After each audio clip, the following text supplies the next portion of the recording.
Welcome back to the awareness playlist, जहाँ पे मैं कुछ इम्पॉर्टेंट चीज़ों के बारे में बात करती हूँ। और आज हम बात करेंगे काऊ के बारे में। काऊ एज़ यू नो इंडिया के लिए बहुत इम्पॉर्टेंट है, हमारे कल्चर के लिए बहुत इम्पॉर्टेंट है, इसके रिलीजियस सिग्निफिकेंस है, अब तो पॉलिटिकल सिग्निफिकेंस भी हो गया है।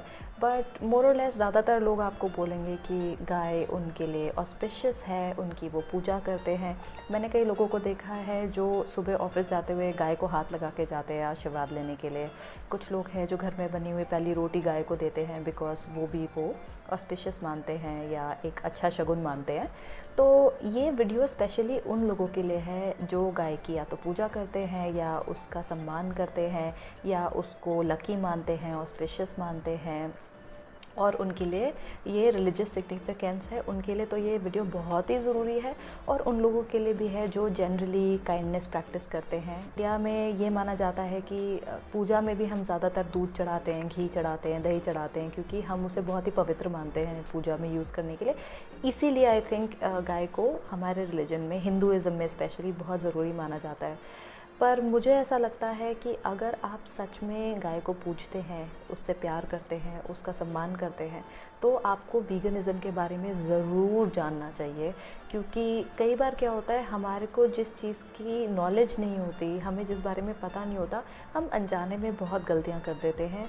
और अगर आप सच में गाय को पूजते हैं तो आपको वीगनिज़म के बारे में जानना बहुत ही ज़्यादा ज़रूरी है। तो ये बात मैंने पहले भी करी थी कि कोई भी फीमेल या किसी भी जानवर की जो फीमेल होती है वो कब दूध देती है, चाहे वो इंसान हो, चाहे वो गाय हो, चाहे वो कुत्ता हो, चाहे वो कोई भी जानवर हो, एक फीमेल जानवर सिर्फ़ और सिर्फ तभी दूध देती है जब उसका बच्चा होता है। और वो भी तब सिर्फ जब बच्चा दूध पी रहा होता है। जैसे ही बच्चा दूध पीना बंद करता है, धीरे धीरे दूध का प्रोडक्शन भी बंद हो जाता है। ये हर जानवर पे अप्लाई होता है। तो हम ये कैसे मान लेते हैं कि गाय कंटिन्यूसली दूध देती जा रही है और ऐसे कोई अनलिमिटेड मैजिकल सप्लाई आ रही है दूध की गाय में से। तो हमको ये समझना बहुत ज़रूरी है कि ये अनलिमिटेड सप्लाई कहाँ से आ रही है, और इस सप्लाई में और जो हम कंज्यूम कर रहे हैं उसका दूध, घी, दही, जो पनीर, उससे उसे कोई नुकसान तो नहीं हो रहा है। क्योंकि हम तो गाय से बहुत प्यार करते हैं, उसकी पूजा करते हैं, उसका सम्मान करते हैं, हमारे लिए रिलीजियसली बहुत सिग्निफिकेंट है एक गाय। तो कहीं हम उसको कोई नुकसान तो नहीं पहुंचा रहे, ये समझना बहुत ज़रूरी है। तो मैं आपको इस चीज़ के लिए इनकरेज करूँगी कि आप पढ़ें वीगनिज़म क्या होता है, क्यों वीगन्स लड़ रहे हैं जानवरों के राइट्स के लिए, उनकी सुरक्षा के लिए। और गाय को जिस तरह से इंडिया में एक इस्टेब्लिश्ड फैक्ट है कि गाय इंडिया के लिए ज़रूरी है रिलीजियसली, कल्चरली, उसमें हम कहीं उनको कोई नुकसान तो नहीं पहुंचा रहे। आप खुद पढ़ने की कोशिश करिए। बट अगर आप चाहते हैं कि मैं आपको ब्रीफ में थोड़ा सा बताऊं, तो मैं केवल आपको ये बताऊंगी कि guy just like any other animal हमेशा दूध नहीं दे सकती है। अगर उससे दूध लिया जा रहा है, निचोड़ के उसमें से निकाला जा रहा है दूध, वो लगातार बच्चे दे रही है क्या, ये आपको चेक करना चाहिए। अगर वो बच्चे दे रही है तो दूध तो उसके बच्चे के लिए, उसके बच्चे को दूध मिल रहा है कि नहीं। और अगर उसके बच्चे को दूध नहीं मिल रहा है तो उस बच्चे के साथ क्या किया जा रहा है। तो जो हमारी गौ माता है, जो मेरी भी माता है, मेरी गौ माता का बच्चा जो उसके लिए बहुत ज़रूरी है, वो बच्चा कहाँ जा रहा है, उस माँ पे क्या बीत रही है। और जब गाय दूध देना बंद कर देती है, जब उसकी पूरी लाइफ निकल जाती है, जैसे भी उससे दूध लिया जाता है, हार्मोन से लिया जाता है या उसके बच्चे पैदा करा के लिया जाता है, जैसे भी लिया जाता है, जब वो दूध देना बंद कर देती है, उसके बाद उस गाय के साथ क्या होता है, वो गाय कहाँ जाती है और उसका बछड़ा कहाँ जाता है, ये हमें पता करना बहुत ज़रूरी है।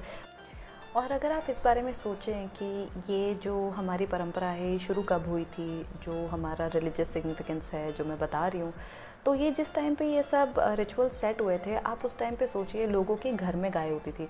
गाय को घर में रखना भी ऑस्पिशियस माना जाता था। गाय का दूध खुद निकालते थे लोग, उसका बछड़ा जो होता था उसका भी ध्यान रखा जाता था। उन दिनों हर परिवार में गाय होती थी, बछड़ा होता था। बछड़ा बड़ा हो जाता था तो उससे हल जोते जाते थे, किसानी की जाती थी या बैलगाड़ी चलाई जाती थी। तो कहीं ना कहीं वो यूटिलाइज़ हो जाते थे, गाय भी यूटिलाइज़ हो जाती थी, बैल भी यूटिलाइज़ हो जाता था। लेकिन अब टाइम चेंज हो गया है, अभी गाड़ियाँ आ गई है और जो एग्रीकल्चर है वो भी बहुत मॉडर्नाइज हो गया है। तो इन लोगों की अभी ज़रूरत नहीं पड़ती, बैल की ज़रूरत नहीं पड़ती।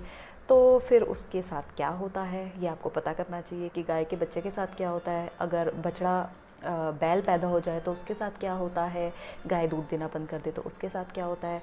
क्योंकि अगर ये हमारी परंपरा में जैसे है, कई लोग बोलते हैं भाई हमारे तो कल्चर में शुरू से ये रहा है, परंपरा ये रही है, दूध दही घी खाना अच्छा होता है, तो फिर उसी तरह से करो ना जिस तरह से परंपरा बनाई गई थी।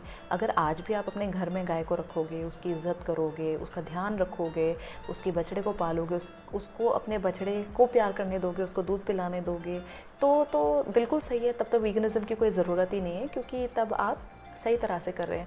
जो कि मैंने शायद अभी रिसेंटली देखा कि इस्कॉन के मंदिर में जो गाय होती है शायद उसके साथ ऐसा ही करा जाता है, उसके बछड़े को भी पाला जाता है, वो बड़ा हो जाता है तो उससे थोड़ा काम भी लिया जाता है और अच्छा ख्याल रखा जाता है। फिर तो इसमें कुछ भी गलत नहीं है, तब आप दूध दही सब खाओ।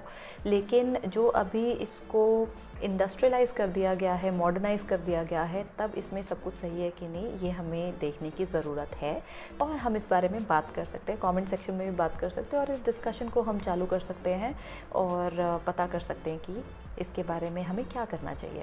तो इसी ख्याल के साथ और इन सवालों के साथ मैं आज ये वीडियो ख़त्म करती हूँ। But I hope that this would encourage people to talk about such things and मैं आपकी फ़ीडबैक का इंतज़ार करूँगी। Thank you.